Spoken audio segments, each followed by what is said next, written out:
Hi, my name is Karanvir Singh and I'm the CEO of YegoMoto's Limited. Our first solution in Rwanda is a project called YegoMoto. Welcome to the African Tech Roundup. Thank you. In most southern African states, I think it's safe to say the idea of the boda is not part of daily life, certainly, and in some countries even illegal. So that's something unique in some respects to Central, Eastern, and West Africa. So tell our listeners, many of whom are abroad right now, what a boda is and what is sort of pain point within that culture of transportation or mobility you're looking to solve. Sure. Well, it's called boda, but it's also called motor taxis here. And I think if you look at East Africa, it's got maybe 4 or 5 different names. The key area in which motor taxis work is what I would call paratransit. In many countries, you don't have any public infrastructure for buses. And even if there are buses, the buses only operate on given routes. And if you want to go from point A to point B, it means you have to either walk a long distance or you need to basically wait for a bus service to start near your place. So the challenge was that if you don't have proper paved roads and if you have very narrow roads, how are you going to then have a service to pick up people and to take them to where they want to go? So this today forms, in Kigali at least, it forms what I would call paratransit, where people who don't want to walk can pick up a taxi very close to their home. Actually, if they want, they can go to a bus stop and get off there and then take a bus and then get off and again take a bus for a motor taxi for the last mile. So it's basically what we call paratransit. It's a feeder, but given traffic in every city, and Kigali has very light traffic, even then they find that the motorcycles, being narrower, can squeeze through traffic and are much faster. So if you call someone and ask them to come by bus, typically you're talking about an hour and a half. You ask them to come on a motorcycle, it's 5 to 10 minutes. So it makes a big difference in the amount of time that you spend actually on the road. So my wife and I actually spent some time in Kigali, took at least 3 or 4 of these rides, and you're absolutely right. I mean, in fact, the vibe you get in Kigali because of these, these two-wheelers weaving through traffic actually reminds me of a recent trip we made to Vietnam.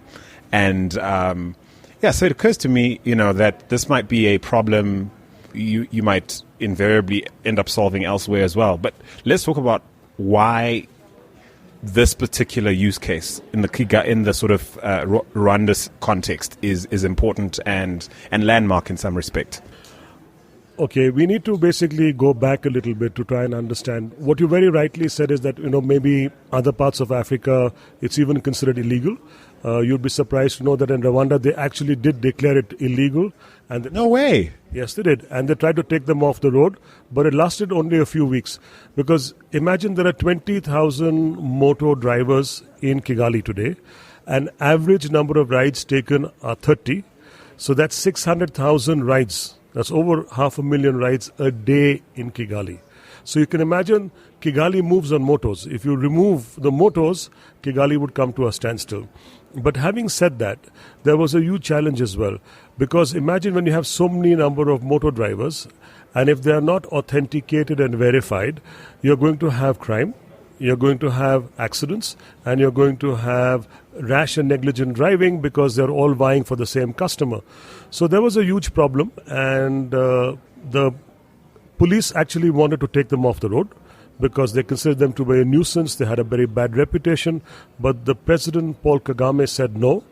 This is an opportunity for employment for the youth. They say tackle the problem that you have with technology. We just happened to be in Africa at that point in time. And when we met all the stakeholders, I asked them, what's your biggest pain point? And they said, motorcycle taxis, they're a menace. And I said, okay, hold on. But if you remove them, what happens? City comes to a standstill. So what do you do? So we basically then looked at what the motorcycle taxi industry was about, how it was controlled, how it was governed. There was a hierarchical structure which had been created by the government, not owned by the government, but a federation, unions and cooperatives. So we went and met all of them. Then we met all the members of the motorcycle taxis. Then we actually took maybe 1,600 rides on motorcycle taxis just to be able to get the average of the fare charge for different places at different times of day, and what was the kilometerage to say, is there any sense or is it just arbitrary? And what did you find? Actually, that the motorcycle driver, because of a lack of education, works with pure absolutes. So the moment you go above 8 kilometers, it would typically come to 1,000 francs, and he would be very happy. So if he went 18 kilometers, he would still be happy to settle for 1,000 francs. Guess why? He could buy his beer. So the challenge was that to be able to look at the fact that haggling, non-standardized fares, and foreigners being ripped off, all of this was one challenge. Yes, so I can attest to this because I'm well aware that a local should cost about 300 francs, and really no one was willing to help my wife and I for anything less than 500 all day yesterday. Yeah, so if you can't speak Kinyarwanda, then that's a challenge. But the starting fare here up to 2 kilometers is 300 francs. And if you basically were to use a YegoMoto, then you have a fare meter. You can just tell them, look, I'll pay by meter. And if he uses the meter, the government has just announced that it's become compulsory. We've just got our license last week. So far it's been run as a POC where we had 630 bikes outfitted. Now we are going to complete the 45,000 in the next 9 months. So it's going to be a game changer. But the reason why I think it is very important for Rwanda is that we addressed all the security issues, all the speeding issues, and all the other problems that were there with haggling, lack of change, wasting time. And like I mentioned in my presentation, the one key objective of YegoMoto is to give these guys who work very hard for 10 hours a day a credit history. Let them go back to a bank, get a loan, and find another business and exit this business. Because there are far too many people. If you talk to local people here, it's a love-hate relationship. They call them, they're like flies. But they can't live without these flies too. So the question is, bring about visibility, organize them, bring about structure. And like you've seen now, we have got cashless payments. So you can just tap and pay for a motorcycle. So we've got many firsts in the world. But the beautiful part about this is not all the nice helmets and the GPS and the device and the training. That's one part of it. 90% of it is like an iceberg. And that's our platform, which basically runs and monitors all of these motos in a real-time basis. And that's where the secret sauce is, and that's where we have spent a lot of money and time developing things. And so I want us to drill down on this a little bit because, I mean, you spoke earlier, I facilitated a mobility panel, which you were a part of, and what's interesting to me, observing, your hustle, quote unquote, your business, relative to, say, the big name brands like Uber and Taxify and those kind of things, I think you have in common being a platform play that is about far more than what we see, right? The motorcycles, the colors, and the helmets.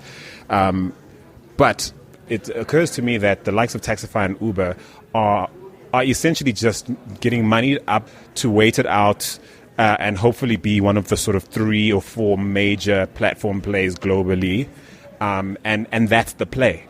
I wonder, in observing how you've approached this problem, you've definitely, decided to sort of focus on the public-private partnership piece of it. How key has that been to your model, and how do you factor that into your platform play relative to what's out there? Like I mentioned in the opening remarks of my presentation, is that one of the big things about being successful in business is to find a problem, but then to find a problem that's solvable, and then for it to be simple and scalable. Now, if you're an Uber, I frankly don't understand why a company that makes losses quarter after quarter is valued at 68 billion. I mean, I'm probably old school, but I just don't understand the maths. Now, if you're going to buy your drivers by paying them money, or you're going to buy your customers by giving ultra cheap rides that are below cost, you don't have a viable business. You might have today a belief that you have a valuation, but I don't understand what the basis of that is. We operate in the real world. So when we operate in the real world, we said, look, there is a sensible way to do it. If you look at Uber got kicked out of London as well, right? So country after country turns up against Uber. Why? Because Uber then believes that once it owns a market, it can run roughshod over the drivers itself. But that, I think, is an unfair model. that you seduce the driver to join on the platform, and then when you've actually got enough of them on, then you kick them out. I mean, or you basically charge them a higher fare. Or turn on profitability by charging a small. We see you, Uber. It's 21 Rand for your minimum fee. It was 20 just last year. So we see you, fam.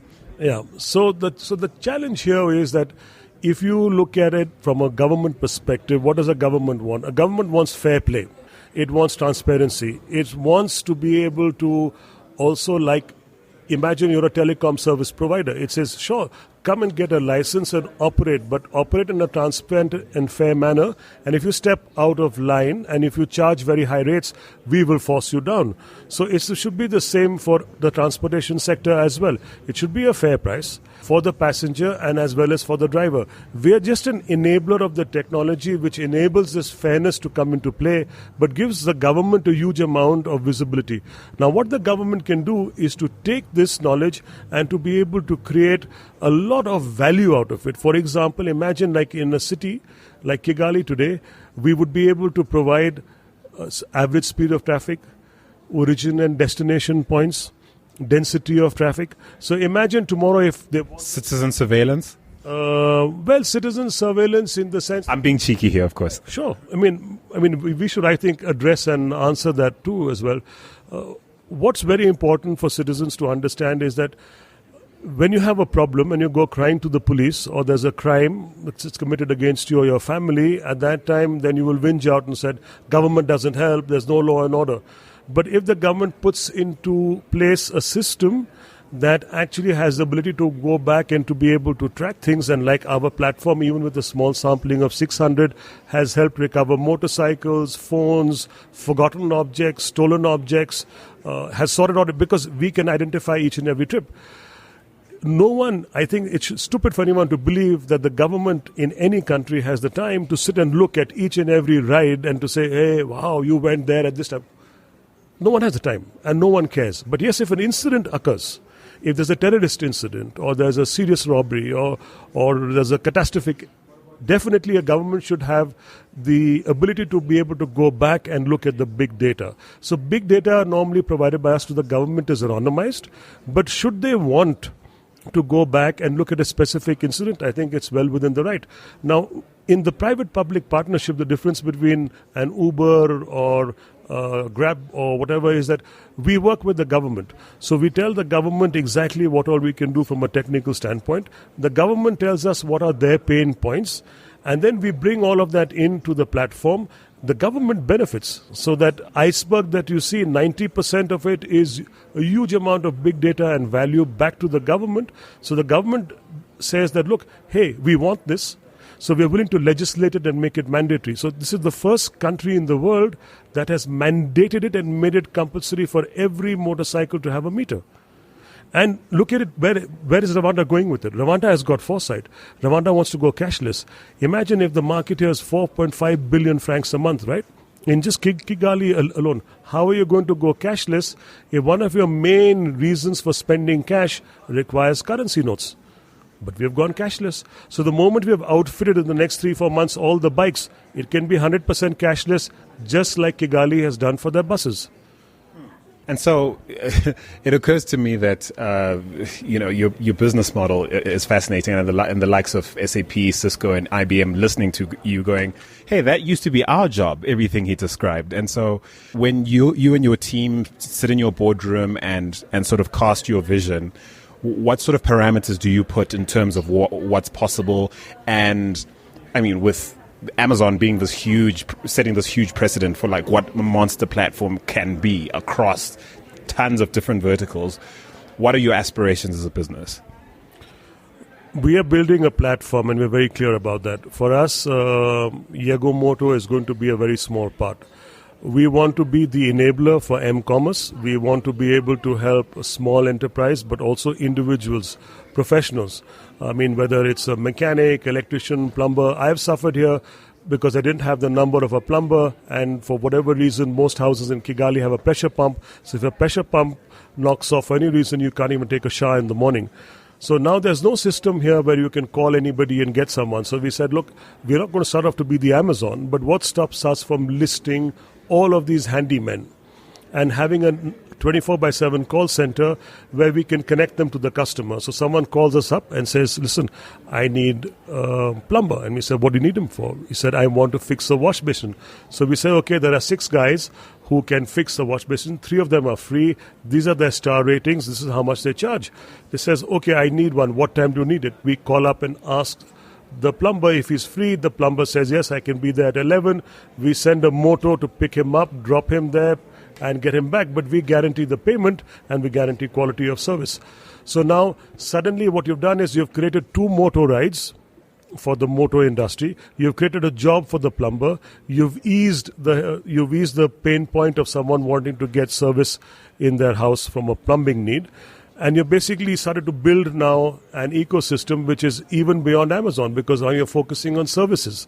But the same platform has a REST API, which we have not published yet, but we can, which will allow anybody and everybody to plug in.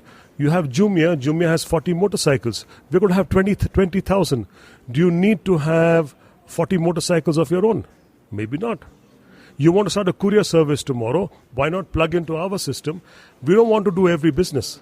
We just have that ecosystem of verified drivers who've got smart devices. So just supposing you want to deliver a package or a document, now you can tell us, we can come and pick it up. But today we can run the service as a demo, as a proof of concept. But tomorrow you can start a courier company and say, listen, I want to be able to plug in, to be able to call drivers on demand.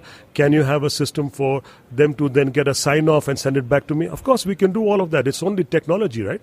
So we want to be the enabler to help all of these guys. So the first level is urban, but very quickly we want to go to rural, because we want to bridge that divide. Because we see that Kigali and Giseni and the other big cities have a completely different lifestyle than the rural folks. And I feel very strongly that they need to be empowered as well. And so I'm wondering about this value that you're creating for the drivers. I mean, you articulated it earlier. There is a rub, though. I mean, ultimately, the government would love to see none of these on the road, perhaps. And I know the story you tell, and I believe it. It's not that I distrust it, but is that as this works better and better, I mean, you're empowering these guys in ways that they weren't empowered before to leave being border drivers and become something else and do something else and access credit and open up their lives in ways they couldn't do before.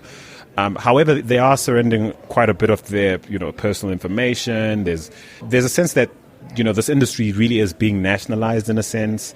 How do you navigate those issues and also communicate the value and also really, what these drivers are giving up and gaining in participating in what you're doing? I would say that the motor industry has always been a national industry. It's been run by individuals, but there's been a structure in place. There's a national federation, and then there are unions, and then there are cooperatives. And this is the structure under which, the aegis under which it has functioned. The regulator played a role where all the motorcycle owners who wanted to use it as a taxi had to be registered and had to pay a fee. But the motorcycle drivers themselves were under this loose affiliation of, you can say, cooperatives. That cooperative structure, unfortunately, wasn't very efficient in percolating data up or in even being able to manage the requirements of these people. So the government has seen through that. So it's always been a national asset. Now the question is that how do you use technology to leverage to bring it all up? The drivers are the one who are begging us that, look, why don't you start a YegoMoto Federation or a YegoMoto Cooperative? We will all join you, because they can see the level of efficiency when they come to us and they say, look, I have a challenge. Can you bring something up? I'll give you a simple example. We go by meter. So if you want to go to a faraway city here called Giseni, it's about 154 kilometers or whatever. Typically, the round trip is 30,000. A lot of smart guys started taking the motos from here and going all the way there on the meter where it costs only 18,000. So the guys came to us and said, hey, listen, how can we make money if you're going to go for 18,000 and I'm going to come back empty? So we said, you're right. If you're going on a long distance trip, you must be compensated for it. But I said, what if you start to abuse that and run around in Kigali and charge someone an extra fare? So we thought about it and came up with, okay, as long as the trip is above and beyond, say, 20 kilometers, approval of the passenger to be able to call it a long distance fare, where we put on a surcharge so that he gets compensated for even driving back empty. So we solved the problem. The drivers were shocked that within a week they had that. They said, people take us out shopping and make us wait, and there's always a fight. I asked you to wait for 5 minutes. No, I waited for 15 minutes. So we said, okay, we'll put a weight meter with a charge on the system. Again, another week later, it was there. So when the drivers can see that we care about them, when the drivers came to us with the biggest pain points and said, we have this problem with the government, can you help us? We took the problem to the government, and the government said, so if they come onto your platform or they have a similar platform, and there's no monopoly for us, but we are the first ones off the bat here. But if anybody else can create an equivalent platform and the motorcycle driver comes and gives up his visibility, it's great. But see, these countries have got national ID, 100% of them, right? They have the motorcycle licenses are all smart licenses. Everything is digital and available in Rwanda. Either we can digitize it or we can dip into other databases and verify it, but it's all for the benefit of the driver. So what is he really giving up? He's giving up how much he drives, where does he go, what speed he's driving at. That's for his safety and security. It will drive down his insurance rates. Plus, God forbid, there's a calamity or an accident, we can send help to exactly where he is because we've pinpointed his location. But look at the other thing we bring for him, is we're giving him a credit score which he never had. He could go, if he went to any bank and said, I'm a motor driver, want a loan, except for microfinance, which charges, again, very high rates, they would shut the door on him. Karan, this has been a highly illuminating chat. All I have left to say after thanking you is Uber, Go, Grab, and the others, your move. Absolutely. I mean, as far as I'm concerned, one thing which I think is going to be there certainly for Africa is that it's not a marketplace where you can replicate an Uber model, or even where you've seen an Uber model, there have been problems. Even it's there in Nairobi and it's there in Kampala, but there's a challenge, and what's the uptake of it? But when you come to Boda Bodas and when you come to working with these people can blame them and call them mafia and whatever else, but they're all hardworking, needy guys who want to earn a living, And if we can use technology to provide them with that platform, why not? And if Uber and Grab or Gojek want to come into the market and play with us, welcome. One of the most obvious things I should have asked you, you're in Kigali, you obviously do not sound Rwandan, and of course you're not. Where are you from, and how is it that you've come into, pursuing this venture, and how is it that you seem to approach this particular problem quite differently to a lot of the people I speak in the space within mobility? I've been born and brought up in India, and I still have ties and roots and family in India, but I had moved to Singapore and then set up a company in Singapore and was working in that company, and then made a visit to Africa, to transform Africa in 2015. Was very enamored by the conversations that were taking place, by the openness, especially of the local government, by just the atmosphere of the place. And I said that, wow. Of Kigali specifically? Did you come to Rwanda for your first trip? First trip, yes. I came to Rwanda, and I was at Transform Africa. And just the sheer openness of governance and how easy it was to talk to a minister or to interface with the head of an organization, it was breathtaking, because I come... If you look at India, India is, you have to know somebody who knows someone to open the right door. And of course, if you're 1.2 going to be 1.3 billion people, there are... The odds of knowing the right person is a tad low. Yeah. But even if you know the right person, the fact is that, there are a zillion of you trying to do the same thing. So it gets tough. Here I found that this is a country which is pretty open about what they want, unabashed about it, and open to have a discussion. You could WhatsApp a minister and ask him, and you get a WhatsApp response back. You say, sir, I'm in town, I'd like to meet you. He said, how about tomorrow morning at 10 o'clock in my office? In which country can you WhatsApp a minister without having met him before? Just get his number from, say, hi, I'm Karanvir from this company in Singapore. I'm in town, would like to meet you. Tell me how many countries will a minister WhatsApp you back? Virtually none. Yeah. So Rwanda has that. Okay, so that's what basically got us here and got this conversation going. And then, the other thing that was really cool that you said off mic, the story about a driver that used to drive for you here, went to India, started driving for Uber. I thought that was really illuminating. Well, that was actually a driver in India. It was a driver in India. It was a driver who actually used to work for my father, and he left saying that I've got a much better offer. So I thought he'd got a job. Maybe I needed to increase his salary by, $20, $30. And he said, no, I work for Uber. So I said, bully for you. I said, how much do you earn? He said, I guaranteed $100 a day, even if I don't get a ride. So I said, but how does that work? I said, that makes no business sense. How can Uber guarantee 10,000 people in Delhi that they will pay? He said, no, but they do. Uber was taken off the road by the government for 3 months.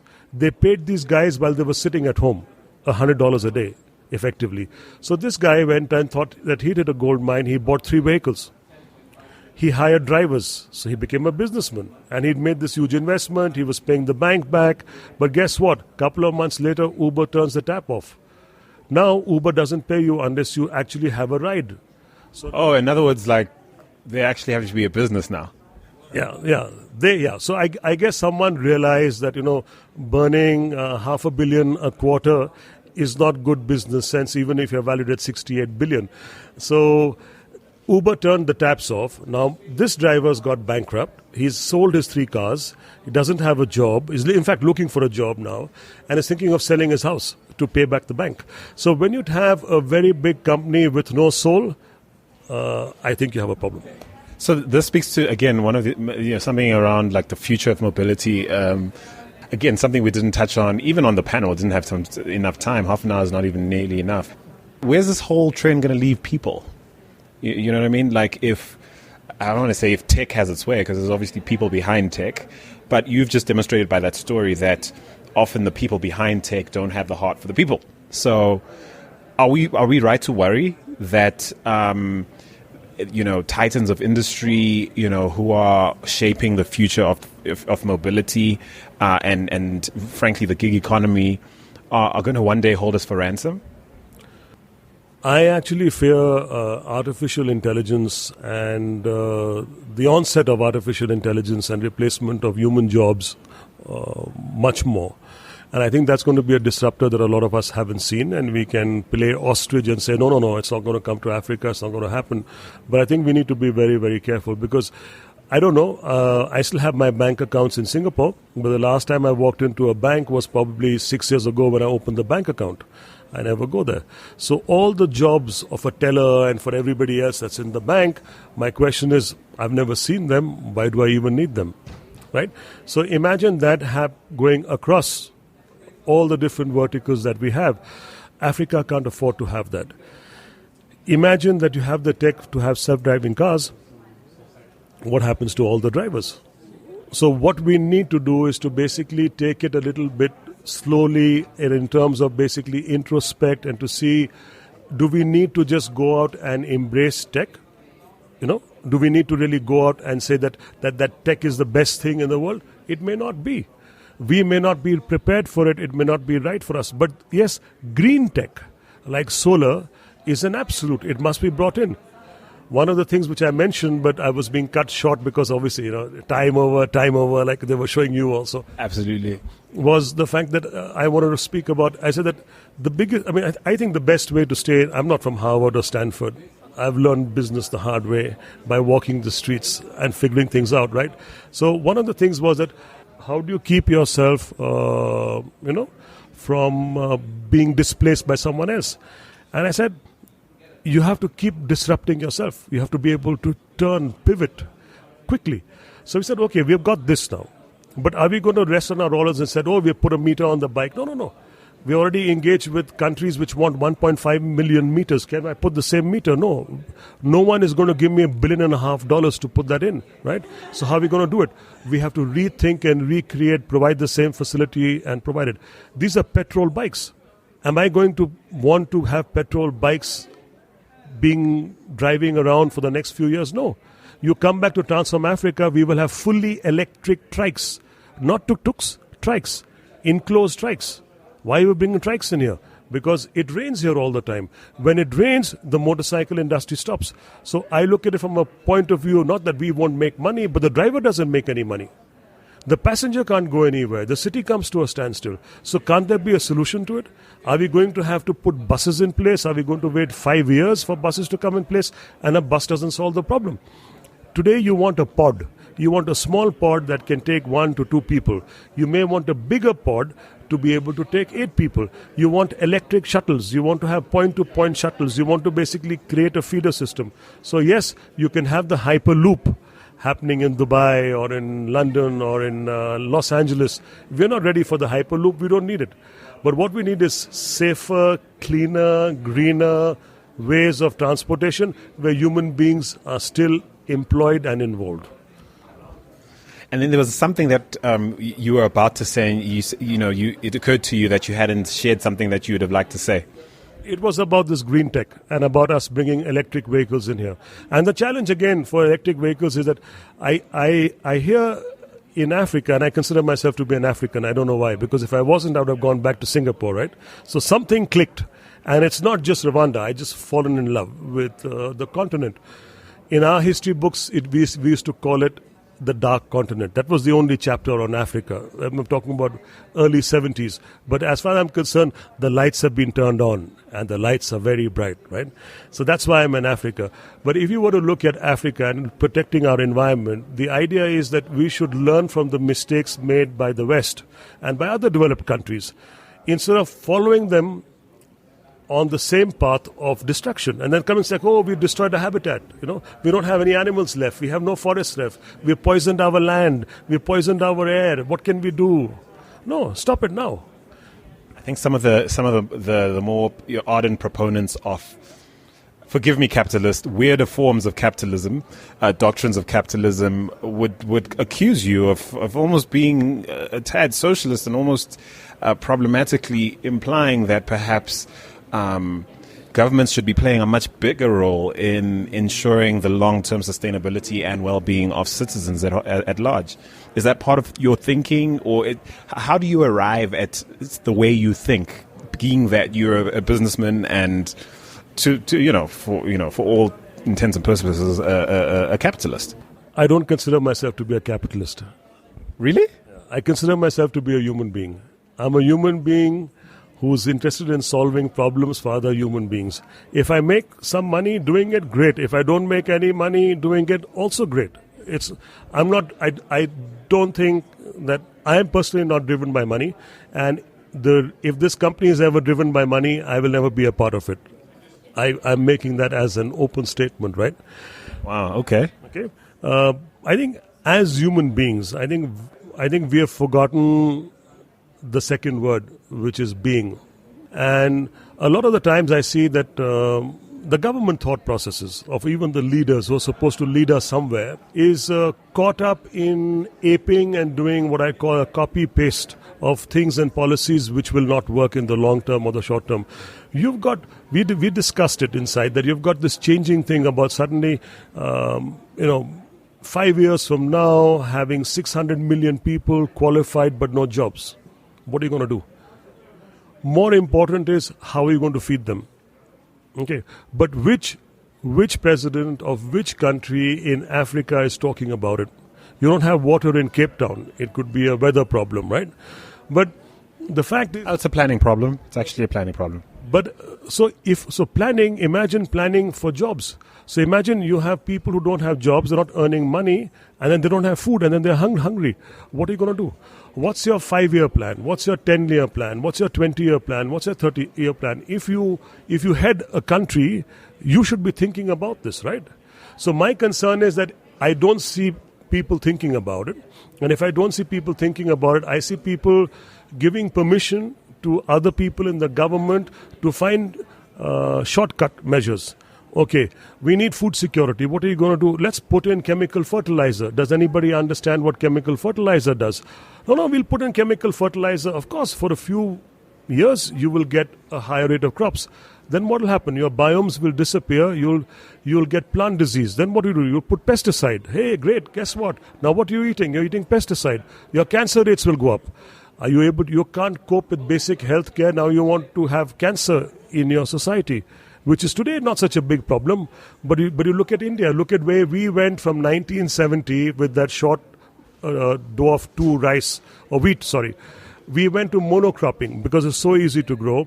Then what do? You grow one kind of crop, then you want to feed everybody the same thing. So everything made out of wheat, pizzas, burgers, bread, something not alien to our diet. So diabetes, yeah? So what do we become the capital of? Cardiovascular disease and diabetes. India is today the capital of cardiovascular disease and diabetes. Do you want to go down the same path? Africa, you eat so many different foods. Your starch comes from so many different ways, no? You don't eat, you haven't, your refined bread concept is what, 20, 30 years old? Why are you giving it up? All your millet and sorghum and all the other things, you're giving it up and you're going to kill it all because you do crop rotation, which the elders have been doing, but that's all going away. So it's got nothing to do with mobility. But my question is, there are 1,000 questions to be asked, and no one today talks about the fact that we are educating our children to stare at that small screen. And what happened to African storytelling, looking under the stars, sitting under the stars, lighting a campfire and having a conversation and learning from elders? It's gone. You try to have a conversation with someone even in your office, within a few minutes the phone will come up and they're not paying any attention to you anyway. But that challenge today is something that we are inculcating right from childhood into our kids, that the kid is crying, misbehaving. Here, take my iPad, take my phone, shut up, keep quiet. And then you see couples going out for dinner. I don't know, it would be nice to go and photograph some people on Valentine's Day today, to see couples going out for dinner, a glass of red wine in front of each of them, and they're only on their phones, and then they turn, smile, and maybe share something. My wife is sitting behind me and says, you do the same. Not true. My word! Look, I mean, so we turned turned it back on, and we were going for close to another, 15 minutes. But I don't regret it at all. It's really been fun chatting. The way you think is just refreshing.